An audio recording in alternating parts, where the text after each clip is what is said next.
सबसे पहले अपने नेशनलिज्म से स्टार्ट करते हैं और नेशनलिज्म के अंदर अपने सत्याग्रह से शुरू करते हैं। सत्याग्रह जो है वो गांधी जी ने कब स्टार्ट किया, कब आया, कैसे आया, इसके आइडिया को देख लेते हैं और पॉइंट टू पॉइंट अलग अलग चीजें जो है अपने इसके अंदर बात करेंगे। आइडिया ऑफ सत्याग्रह भारत के अंदर कौन लेके आया? आइडिया ऑफ सत्याग्रह भारत के अंदर गांधी जी लेकर आए थे। महात्मा गांधी जी ने भारत के अंदर सत्याग्रह जो है वो लॉन्च किया और एक वाइड स्ट्रगल मूवमेंट बनाना चाहते थे, ताकि गांधी जी ये चाहते थे कि सभी लोग फ्रीडम स्ट्रगल के अंदर भाग लें और एक बड़े लेवल पे एक मास मूवमेंट के रूप में इसको देखा जाए। तो सबसे पहले हमें ये पता होना चाहिए कि आइडिया ऑफ सत्याग्रह क्या था। आइडिया ऑफ सत्याग्रह लोगों को ज्वाइन करने के लिए, मास स्ट्रगल करने के लिए, बड़े लेवल पे फ्रीडम स्ट्रगल चलाने के लिए गांधी जी द्वारा एक आइडियोलॉजी थी, एक विचार था जो गांधी जी दक्षिण अफ्रीका से अपने भारत के अंदर लेके आते हैं। दक्षिण अफ्रीका से भारत के अंदर गांधी जी जैन 1915 के अंदर आते हैं। आपको अंडरलाइन करना है, पॉइंट करना है इसको। As you know he had come from South Africa. जैसा कि हम सबको विदित है, पता है कि गांधी जी साउथ अफ्रीका से आए थे। Where he had successfully fought, वहां पे उन्होंने बहुत अच्छे तरीके से इसको लड़ा था। ये आपने कह सकते हैं कि रेसिस्ट रिजाइम जो है उन्होंने फॉलो किया। ये एक नोवल मेथड था मास एजिटेशन का। नोवल मेथड का मतलब होता है एक ऐसा मेथड जिसके अंदर स्ट्रगल के अंदर हमें स्ट्रगल करना है, मास मूवमेंट करना है, एजिटेशन करना है, विद्रोह करना है, क्रांति करनी है, लेकिन किसी भी तरह की हिंसा का पालन हमें नहीं करना है, हिंसा नहीं करनी है। सो ये एक नोवल मेथड था मास एजिटेशन का, बहुत बड़ा रेवोल्यूशन था। और गांधी जी चाहते थे कि इस तरह के क्रांतिकारी विचार को भारत के हर नागरिक तक, भारत के हर व्यक्ति तक, हर घर तक पहुंचा दिया जाए, जिससे सत्याग्रह का आइडिया लेकर लोग आगे ज्यादा से ज्यादा इसको शेयर करते जाएंगे, इससे जुड़ते जाएंगे और इसी के साथ ये आइडिया जो है वो आगे और बड़े लेवल पे बढ़ता जाएगा। विच ही कोल्ड सत्याग्रह, जिसको कि सत्याग्रह बोला गया है। तो सत्याग्रह के अंदर सक्सेसफुली हमें ये मानना है कि ये एक नोवल मेथड था मास एजिटेशन का, जिसको सत्याग्रह बोला गया है। आइडिया ऑफ सत्याग्रह एम्फेसाइज करता है पावर ऑफ ट्रुथ को and need to search for the truth. ये लाइन आपकी बहुत इंपॉर्टेंट है। सत्याग्रह का आइडिया, सत्याग्रह का विचार सबसे ज्यादा इस बात पे जोर देता है कि हमें सच के साथ चलना है, सच की लड़ाई लड़नी है और सच में सबसे बड़ी शक्ति है, यानी सच्चाई जो है वो सबसे बड़ी शक्ति के रूप में हमें अपनाना है और हमें इस तरह के सच को ढूंढना है। क्योंकि आंदोलन, विरोध, प्रदर्शन, लड़ाई झगड़े, क्लैश, कन्फ्लिक्ट्स बहुत सारे देख चुका है भारत, और उनका नुकसान भारत की इकोनॉमी को, भारत के लोगों को बहुत ज्यादा देखने को मिल रहा है। इट सजेस्टेड दैट, ये माना जाता है कि that if the cause was true, कौन सा कोज? अगर जिस कोज के लिए, जिस कारण के लिए, जिस रीजन के लिए हम सत्याग्रह कर रहे हैं, अगर वो ट्रू है, अगर वो सही है। If the struggle was against injustice, और अगर हमारा स्ट्रगल अन्याय के खिलाफ है, अगर हम जो लड़ाई लड़ रहे हैं वो अन्याय के खिलाफ है, जो कारण हम ढूंढ रहे हैं, जो अन्याय हमारे साथ हो रहा है, अगर वो सच है, अगर वो सही है, तो हमें क्या करना पड़ेगा?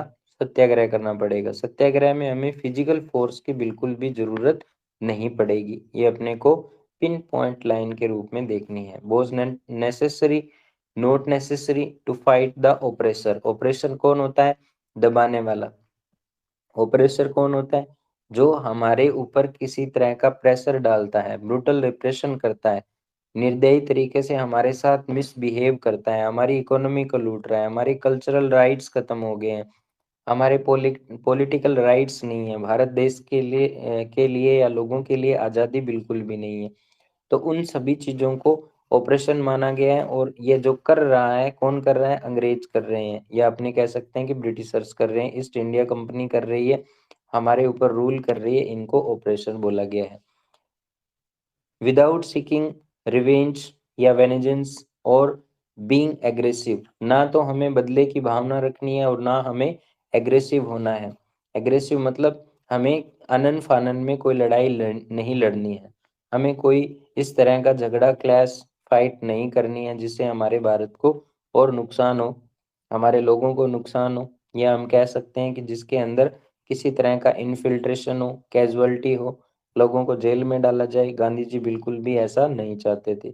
कुड विन द बैटल, एक सत्याग्रही अगर सही ढंग से, अच्छे ढंग से और गांधी जी के बताए हुए नोवल मेथड पे काम करेगा, तो गांधी जी कहते हैं कि हम नॉन वायलेंस के थ्रू उस बैटल को जीत सकते हैं। बैटल कौन सा है? फ्रीडम बैटल है। आजादी के लिए युद्ध लड़ा जा रहा है, आजादी के लिए संघर्ष किया जा रहा है।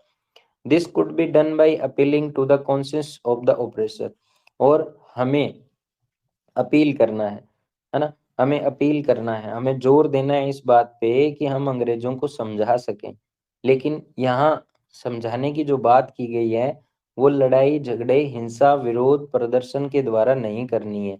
हमें सत्याग्रह के द्वारा उनको उनके माइंड के अंदर ये फिट करना है, बताना है कि हम भारत के लोग भारत की आज़ादी के लिए चुपचाप पूर्ण रूप से स्वतंत्रता के लिए संघर्ष कर रहे हैं। People including the oppressors had to be persuaded to see the truth।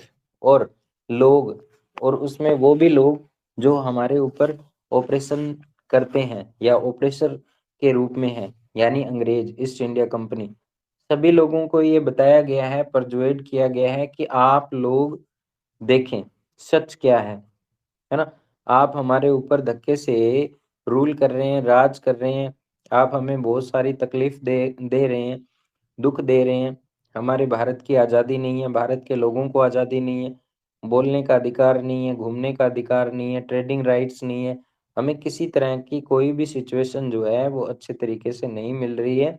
सो हमें ये देखना है कि हम सच की लड़ाई लड़ें, और जो सच है उसको छिपाया नहीं जा सकता है। ये भारत के लोगों ने, महात्मा गांधी जी ने अंग्रेजों को बताने के लिए प्रयास किया है। Instead of being force to accept truth through the use of violence, हमें फोर्स जो है, फोर्स किसी तरह का फोर्स जो है उसकी बजाय हमें सच्चाई की तरफ जाना है, हमें सत्याग्रह के साथ जाना है। हमें किसी तरह का फोर्स यूज नहीं करना, बल प्रयोग नहीं करना, लड़ाई झगड़ा नहीं करना, हिंसक प्रदर्शन नहीं करने, विरोध प्रदर्शन नहीं करने। हम स्ट्राइक्स करेंगे, लेकिन स्ट्राइक्स करने का तरीका भी नॉन वायलेंस से रहेगा। बाय दिस स्ट्रगल, इस स्ट्रगल से हमें क्या मिलेगा? अल्टीमेटली हमें ट्रुथ जो है वो बाउंड टू अल्टीमेटली ट्रिम्फ, है ना। हमें आजादी की एक जो स्ट्रगल लड़ी जा रही है, आजादी के लिए जो संघर्ष किया जा रहा है ना, उसको हमें मानना ही पड़ेगा, अंग्रेजों को मानना ही पड़ेगा, हमें मानना ही पड़ेगा कि हम उस संघर्ष के लिए जीत रहे हैं। Mahatma Gandhi believe that this धर्म, कौन सा धर्म? नॉन वायलेंस का धर्म। महात्मा गांधी जी कहते हैं कि ये तो धर्म है ना। हिंसा करना अधर्म की बात कही गई है, हिंसा करना मतलब अधर्म कर रहे हो आप, और हिंसा छोड़कर आप एक नए धर्म की तरफ बढ़ रहे हो, और उस धर्म को माना गया है, लिखा गया है कि अहिंसा परमो धर्म। बुद्ध धर्म के अंदर ये एक मुख्य रूप से माना गया है, जैन धर्म के लोग इसको मानते हैं, और भी भारत के बहुत सारे लोग, और रीति रिवाज परंपराओं के अंदर, संस्कृति के अंदर देखा गया है कि नॉन वायलेंस सभी लोग पसंद करते हैं। इसलिए महात्मा गांधी जी ने कहा कि आपको नॉन वायलेंस के साथ चलना है। कुड यूनाइट ऑल इंडियंस, और इससे हम सभी भारतीयों को यूनाइट कर सकते हैं। यहाँ तक सत्याग्रह के बारे में बेसिक बातें आपको बताई गई है। आपको ध्यान रखना है, एग्जाम में जब भी सत्याग्रह के बारे में क्वेश्चन आएगा, आपको इन लाइनों को अच्छे से, अच्छे तरीके से याद रखना है, अच्छे तरीके से लिखना है। ये तो होगी बेसिक बात। फिर हम सोर्स ए के अंदर पढ़ेंगे कि महात्मा गांधी जी सत्याग्रह के बारे में क्या विचार लिखते हैं, वो भी हमें जरूर जरूर से अच्छे तरीके से, जब बड़ा क्वेश्चन सत्याग्रह के ऊपर आएगा, अब मैं आपको हर चीज अलग अलग पार्ट के रूप में बताऊंगा। हर टॉपिक आपका, जैसे जलियांवाला बाग होगा अलग आपको मिलेगा, रोलेट एक्ट अलग मिलेगा, क्योंकि इन पे अलग अलग क्वेश्चन पुट किए जाते हैं, और उसी के अकॉर्डिंग हम पिन पॉइंट मानकर उनको अलग अलग पॉइंट्स के रूप में स्टडी करेंगे। After arriving in India, Bharat के अंदर पहुंचने के बाद या भारत में पहुंचने के बाद महात्मा गांधी सबसे पहले सक्सेसफुली अपने आप को ऑर्गेनाइज करते हैं और लोगों को जोड़ते हैं सत्याग्रह मूवमेंट के साथ। भारत के बहुत सारी जगहों पे जाते हैं, सबसे पहले 1917 में उन्होंने ट्रेवल किया, चंपारण बिहार में गए और पीजेंट्स को जोड़ा, पीजेंट्स को इंस्पायर किया, पीजेंट को सत्याग्रह के साथ जोड़ लिया। पीजेंट कौन होते हैं?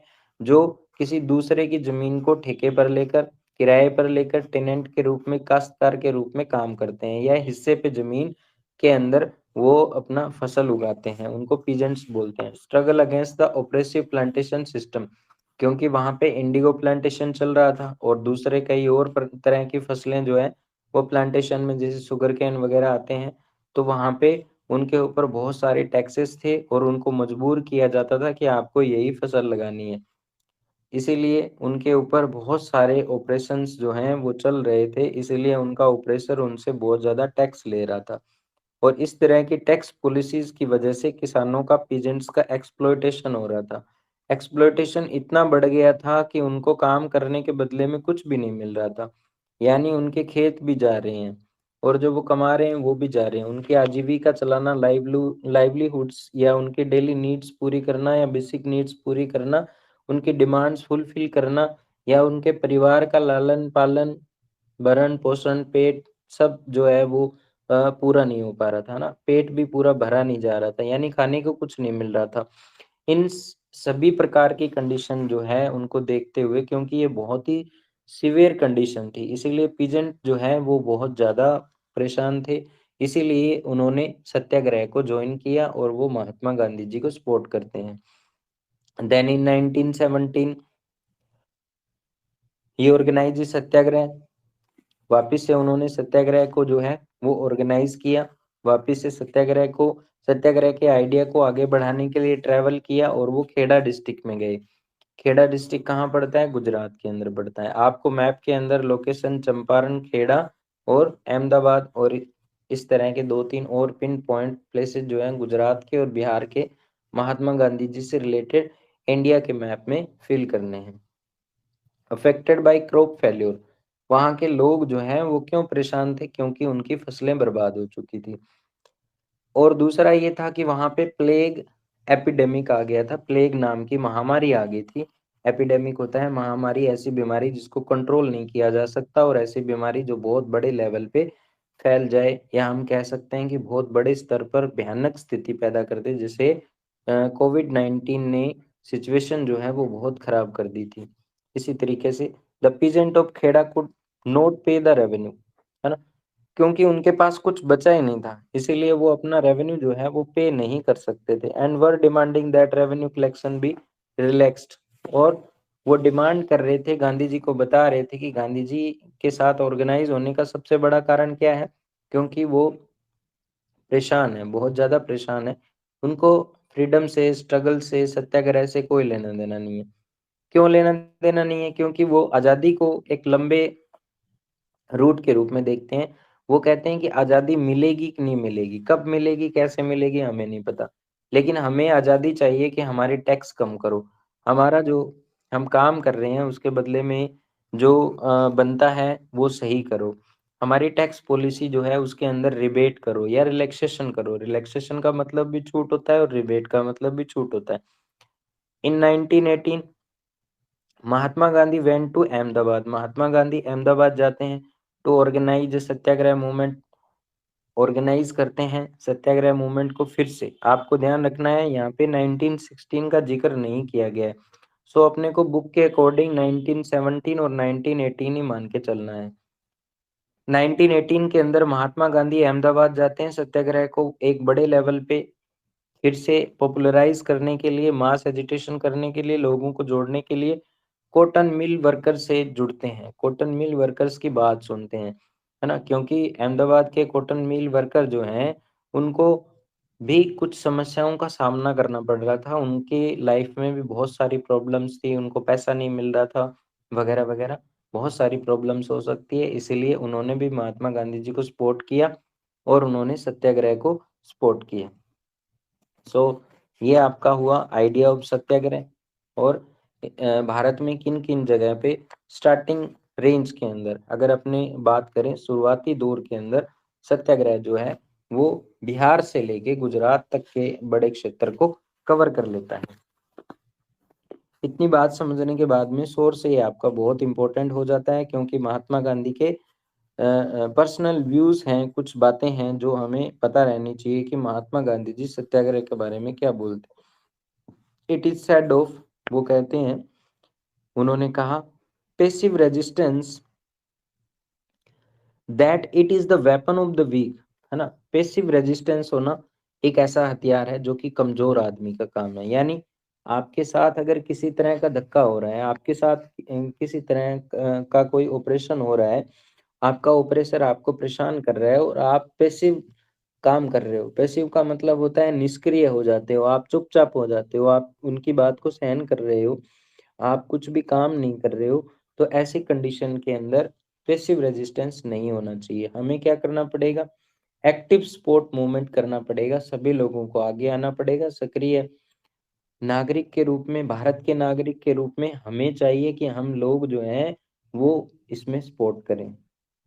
That it is the weapon of the weak, but the power which is by the subject of this article can be used only by the strong। लेकिन हमें क्या चाहिए कि हम इस पावर को, इस सब्जेक्ट को, इस आर्टिकल को, इस बात को स्ट्रांगली आगे रखें, है ना, मजबूती के साथ आगे बढ़ाएं, नहीं तो फिर हमें आजादी नहीं मिलेगी। This power is not passive resistance, है ना।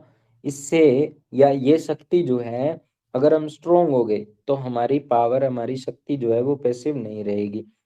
Indeed it calls for intense activity, या वास्तव में इस बात को इंटेंस एक्टिविटी बोला गया है, एक ऐसा काम बोला गया है जिसके अंदर हर आदमी जुड़ेगा और वो एक्टिवली पार्टिसिपेट करेगा। The movement in south Africa was not passive but active. वो कहते हैं कि साउथ अफ्रीका के अंदर जो मूवमेंट हुआ है वो भी ब्रिटिशर्स के खिलाफ हुआ है, रेशियल डिस्क्रिमिनेशन के खिलाफ हुआ है। वो उनका एक्सप्लॉयटेशन हो रहा था, साउथ अफ्रीका के लोगों का।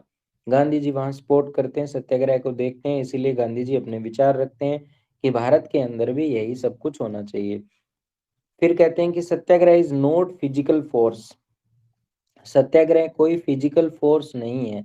ये बात गांधी जी ने कितनी बार हमें बता दी है कि सत्याग्रह के अंदर आपको किसी तरह का conflict, clash, agitation, revolt, revolution, लड़ाई झगड़ा, दंगे फसाद कुछ भी नहीं करना है। इसीलिए सत्याग्रह जो है फिजिकल फोर्स को सपोर्ट नहीं करता है, क्योंकि सत्याग्रह क्या चाहता है, सत्याग्रह चाहता है कि सच क्या है, सच की पावर क्या है, और हमें उस सच को ढूंढना है, ढूंढ के अपने ऑपरेशन को बताना है कि सच क्या है, और हम सच के साथ खड़े हैं, हमें सच के साथ लड़ना है, हमें सच के साथ चलना है।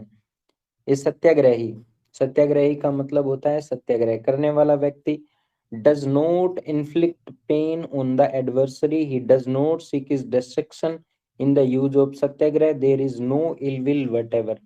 एक सत्याग्रह कभी नहीं चाहेगा कि उसको दर्द मिले ना, उसको दर्द मिले का मतलब लड़ाई झगड़ा, दंगे फसाद, जेल जाना पड़े, उसको चोट लगे, उसके ऊपर ऑपरेशन हो, उसके ऊपर लाठी चार्ज किया जाए, मार्शल लॉ लगा दिया जाए, इस तरह की एक्टिविटी उसको नहीं चाहिए। और ना ही वो देश का विनाश करना चाहता है, क्योंकि अगर सत्याग्रही कुछ भी करेगा, मान लो भारत के अंदर उस टाइम पे एक बड़ा मूवमेंट होता है, एक बड़ा आंदोलन होता है, और उस बड़े आंदोलन में मान लो हिंसा होती है, लड़ाई झगड़ा होता है, दंगे फसाद होते हैं, इससे भारत की शांति को खतरा होगा, अशांति पैदा होगी, लोगों के अंदर अविश्वास पैदा होगा, और आंदोलन करने की सक्रियता घट जाएगी। लोगों का मन जो है वो दूर हो जाएगा कि उनको आंदोलन नहीं करना है। गांधी जी चाहते थे कि किसी भी तरह से भारत के लोगों को इस तरह की और कोई परेशानी का सामना ना करना पड़े। इसीलिए गांधी जी चाहते हैं कि इसको एक मास एजिटेशन के रूप में, एक नोवल मेथड के रूप में अपनाया जाए, जिससे लोगों को सही तरीके से समझने का मौका मिले, लोगों को आगे बढ़ने का मौका मिले, लोगों का विश्वास इसमें टूटना नहीं चाहिए। अगर विश्वास टूटता है, लड़ाई दंगे फसाद, लड़ाई झगड़ा या कुछ भी होता है, ऐसा कुछ होता है जिससे सत्याग्रही को चोट पहुंचती है, तो देश का विकास जो है वो रुक जाएगा, देश का विनाश होगा, देश की शक्ति को खतरा होगा, एकता और अखंडता नहीं रहेगी, लोगों का विश्वास खत्म हो जाएगा, गांधी जी के प्रति लोगों का विश्वास खत्म हो जाएगा, और हो सकता है गांधी जी को ये भी लग रहा था कि पॉलिटिकल लीडर्स जो हैं उनकी आज़ादी को ख़त्म कर दिया जाए, या फिर जितनी भी पॉलिटिकल एक्टिविटीज हो रही है उनको ख़त्म कर दिया जाए। इस तरह की कंडीशंस को जब गांधी जी फेस कर रहे थे और गांधी जी को पता था कि हमारे ऊपर बहुत सारे रेस्ट्रिक्शंस हैं, हमें आज़ादी नहीं है, बोलने की आज़ादी नहीं है, हमें इस तरह के मास स्ट्रगल करने की आज़ादी नहीं है, क्योंकि अंग्रेज यानी Britishers, east India company rule करने के लिए, एडमिनिस्ट्रेशन करने के लिए बहुत सारे प्रोविजंस और बहुत सारे मेथड्स पहले ही अपना चुकी है। बार बार रूल्स और रेगुलेशन में चेंज करते हैं, बार बार भारत के लोगों को लालच दिया जाता है, पॉलिटिकल एक्टिविटीज पे नज़र रखी जा रही है, लोगों पे नज़र रखी जा रही है। भारत के अंदर ब्रिटिश शिक्षा पद्धति को बढ़ावा दिया जा रहा है, इंग्लिश शिक्षा को बढ़ावा दिया जा रहा है, स्कूल कॉलेज खोले जा रहे हैं, संस्कृत कॉलेज बंद हो रहे हैं, संस्कृत स्कूल बंद हो रहे हैं, हिंदी एजुकेशन या हिंदी की या लोकल भाषा की जो भी संस्कृति, सभ्यता, अखबार सब जो है वो बंद हो रहे हैं। इसके अलावा 1876 का प्रेस एक्ट जो आया था उसके अंदर भी ये कहा गया था कि आपको अंग्रेजी सरकार के खिलाफ नहीं बोलना है। तो कितने सारे रेस्ट्रिक्शंस हैं, कितनी सारी बातें हैं जो हमें इस बात पे बाउंड करती है कि आपको आज़ादी लेने के लिए या आपको इस तरह की समस्या से निकलने के लिए कितना एफर्ट लगाना पड़ेगा, कितना सारा हम कह सकते हैं कि आपको दर्द और सहना पड़ेगा।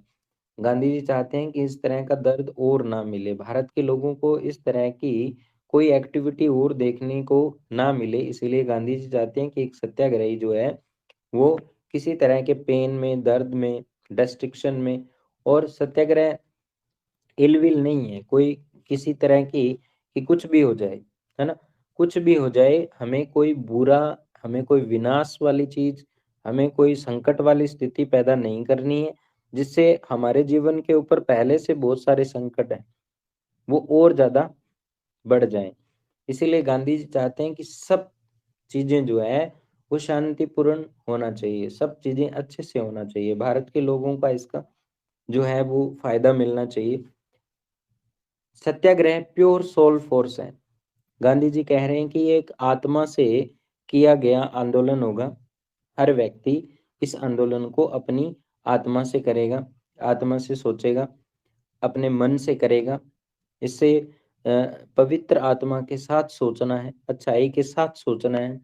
इसमें कोई बुरी बात, इसमें कोई ऐसी बात जिससे भारत के लोगों को, अंग्रेज लोगों को या किसी को भी ऐसा मौका मिले कि भारत में कुछ गलत हो रहा है, तो नहीं होना चाहिए। इसीलिए इसको प्योर सोल फोर्स बोला गया है। फिर कहता है कि truth is the very substance of the soul. Gandhi ji चाहते हैं, कहते हैं और पता है कि सच्चाई जो है ना, सच जो है वो छिपा हुआ नहीं है।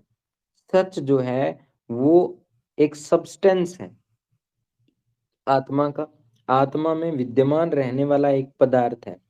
यानी सच के साथ ही आत्मा जुड़ी है, आत्मा में सच है और हमें उसी पवित्र सच को बाहर निकालना है, उसी पवित्रता के साथ हमें सच का साथ देना है। ये गांधी जी का मेन पिन पॉइंट है।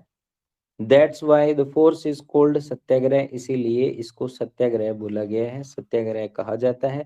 The soul is informed with knowledge, हमें अपनी आत्मा को प्रकाशित करना है। कैसे प्रकाशित करना है? ज्ञान से प्रकाशित करना है। हमें अपनी आत्मा में ज्ञान भरना है, जोश भरना है, उमंग भरना है। यानी टोटल चीजें जितनी भी करनी है आपको, अच्छी चीजें करनी है, अच्छाई के साथ चलना है, सच्चाई के साथ चलना है, ताकि भारत के लोगों को इसका फायदा मिले।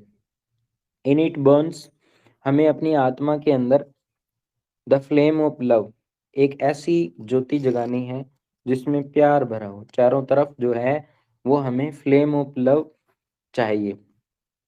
यानी नफरत नहीं फैलानी, आपको विरोध प्रदर्शन नहीं करना, आपको सिर्फ और सिर्फ अंग्रेजों के साथ भी प्यार से बर्ताव करना है, अच्छा बर्ताव करना है, मिसबिहेव नहीं करना, गलत चीजें नहीं करनी, आपको बुरी चीजें जो है वो बिल्कुल भी नहीं करनी। Non violence is the supreme धर्म, इन्होंने पहले भी कह दिया है कि एक अलग धर्म, गांधी जी जिस धर्म में बिलीव कर रहे हैं वो धर्म है नॉन वायलेंस का, हमें नॉन वायलेंस के साथ चलना है, और वो सुप्रीम धर्म भी है। यानी नॉन वायलेंस, अहिंसा सबसे बड़ा धर्म है। It is certain that India can not rival Britain. Rival Britain का मतलब है कि हम ब्रिटेन से एक राइवलरी के रूप में, ब्रिटेन से हम फिजिकल फोर्स के रूप में, लड़ाई झगड़े के रूप में, या हम कह सकते हैं कि Europe in force of arms के रूप में नहीं लड़ सकते, क्योंकि भारत उतनी बड़ी शक्ति नहीं रखता है। यानी अस्त्र शस्त्र हथियार शक्ति प्रदर्शन चीजें अर्थव्यवस्था सामाजिक व्यवस्था सारी चीजें हमें मजबूर कर रही है झुकने को। क्यों मजबूर कर रही है? क्योंकि गांधी जी को पता है कि हम मजबूर हैं। भारत में शिक्षा नहीं है व्यवस्था नहीं है, भारत के पास आर्मी नहीं है सेना नहीं है, या भारत के पास आज़ादी नहीं है, कुछ भी करने के अधिकार नहीं है। भारत के पास सबसे बड़ी बात तो क्या है कि हथियार ही नहीं है। जब हथियार ही नहीं है, जब हमारे पास कुछ भी नहीं है, इस कंडीशन में ऐसी कंडीशन में सिर्फ एक ही रास्ता बचता है, और वो रास्ता गांधी जी ने बता दिया कि आपको सिर्फ और सिर्फ सत्याग्रह के सहारे ही लड़ना है, और वो ही एक लास्ट रास्ता बचेगा। क्योंकि the British worship the war God, Britishers जो हैं वो तो युद्ध के मामले में हमसे बहुत एडवांस है। एडवांस होने का कारण क्या है? जैसे आप देखेंगे अभी एट प्रेजेंट के टाइम में China Russia Japan France Germany या यूके यूएस, ये लोग अपने अगर टेक्नोलॉजी के हिसाब से देखें तो इनकी आर्मी जो है वो बहुत ही टेक्नोलॉजिकल वेपन्स रखती है, मिसाइल्स हैं गाइडेड मिसाइल्स हैं, इनके पास ओशनिक टेक्नोलॉजी ज़्यादा है, नेवल पावर ज़्यादा है, आर्मी ज़्यादा है, आर्मी स्ट्रोंग है, इनके पास पैसा है, पावर है, दूसरे देशों के कोऑपरेशंस हैं। इसीलिए भारत उस टाइम लड़ने में असमर्थ था, इसीलिए तो जाहिर कर रहा था, क्योंकि मोस्टली यूरोपियंस जो देश थे वो सभी के सभी ब्रिटेन के अंडर काम कर रहे थे, यानी ब्रिटेन जो है वो सुप्रीम पावर के रूप में काम कर रहा था। अफ्रीकन कॉन्टिनेंट के ऊपर इनका कॉलोनाइजेशन था, एशिया के मोस्ट कंट्रीज के ऊपर इनका कॉलोनाइजेशन था, तो ऐसी कंडीशन के अंदर भारत के पास कुछ भी नहीं बचता है। अगर आपके पास कोई और ऑप्शन लड़ने का नहीं बचता है तो फिर गांधी जी ने कहा कि फिर आप कैसे लड़ सकते हैं, इनसे जीतने का फिर कोई और दूसरा माध्यम हो ही नहीं सकता। जब आप इनसे लड़ाई में बराबर नहीं है, अस्त्र शस्त्र आपके पास नहीं है, पैसा नहीं है, मजबूती नहीं है, पावर नहीं है, तो आप कैसे कह सकते हैं कि आप डायरेक्टली ब्रिटिशर से वॉर फोर्ट कर सकते हैं, वॉर या फिर बैटल से जीता जा सकता है। तो गांधी जी ने एक तरफ तो बिल्कुल ही मना कर दिया कि आपको लड़ाई झगड़ा तो करना ही नहीं है। क्यों नहीं करना, इसका कारण बता दिया। The British worship the war God and they can all of them become, और जैसा वो चाहते हैं वैसा वो बनते हैं, जैसा वो चाहते हैं वैसा वो करते हैं। एज दे आर बिकमिंग, जैसे वो बने हुए हैं सबसे आगे सबसे सुप्रीम, बियरर्स ऑफ आर्म्स, क्योंकि उनके पास हथियार हैं, है ना, उनके पास शक्ति है, पावर है, पैसा है, मजबूती है, सेना है ना। इसीलिए in terms of every sector या in terms of every power हमसे वो बहुत ज़्यादा एडवांसमेंट रखते हैं। तो सबसे पहली बात तो हम डायरेक्टली उनसे फिजिकल फोर्स में तो लड़ ही नहीं सकते। इसीलिए गांधी जी ने कहा कि आप सत्याग्रह की लड़ाई लड़िए, सत्याग्रही बनिए, अच्छे इंसान बनिए, आप मजबूती के साथ आगे आइए, सच्चाई का साथ दीजिए, सच्चाई की शक्ति को पहचानिए, और उन लोगों को भी सच्चाई बताइए कि सच क्या है, और हमें सच के साथ खड़ा होना है। और गांधी जी ने कहा कि हम सच से पूरे भारत को यूनाइट कर सकते हैं और सच के साथ लड़ सकते हैं, और यही एक वे होगा, एक मेथड होगा कि हम सच से आगे बढ़ सकते हैं और सच ही हमें जिता सकता है। The hundreds of millions in India can never carry arms, Bharat के अंदर सैकड़ों लाखों लोगों के पास हथियार नहीं है। जब सैकड़ों लाखों लोगों हजारों लोगों के पास हथियार नहीं है, तो हम फिर किस बेस पे कह सकते हैं कि हम इनसे लड़ लेंगे, किस बेस पे कह सकते हैं कि हम इनसे जीत लेंगे। They have made the religion of non violence their own, इसीलिए उन्होंने कहा कि अपना सबसे बड़ा हथियार यही होगा कि अहिंसा को अपना धर्म मान लिया जाए, अहिंसा को पवित्र धर्म मान लिया जाए। क्योंकि अहिंसा किससे जुड़ा हुआ है? आत्मा से जुड़ा हुआ है। आत्मा के अंदर क्या है? सब्सटेंस है। कौन सा सब्सटेंस है? सच्चाई का, सोल का जो सब्सटेंस है वो सच्चाई है, पवित्र है वो, है ना। प्योर है वो, और आत्मा जो है वो सच को तलाश करती है। यानी हमें आत्मा के अंदर ऐसा नॉलेज देना है, ऐसा ज्ञान प्रकाशित करना है जो सच्चाई का साथ दे। हमें आत्मा के अंदर कुछ ऐसे जो सब्सटेंस है उनकी पहचान कर लेनी है कि हमें एक ऐसी ज्योति, एक ऐसा दीप जलाना है जो सच के साथ खड़ा है, और हम सच के साथ खड़े हैं और हम सच का साथ दे रहे हैं। इसीलिए गांधी जी ने बहुत सारी बातें सत्याग्रह के बारे में बोली थी। आपको सत्याग्रह के बारे में जितनी चीजें बताई गई हैं इनको एक बार डिटेल से पढ़ लेना है, फिर आप इसको भूलेंगे नहीं। 101% श्योर हूँ मैं। और एक बार ढंग से अब आप पॉइंट टू पॉइंट अलग अलग चीजें, जो मेरा मेथड रहेगा उसको फॉलो करिए, क्योंकि आप डायरेक्टली पूरा चैप्टर करने की या क्वेश्चन आंसर करने की करेंगे तो नहीं होगा।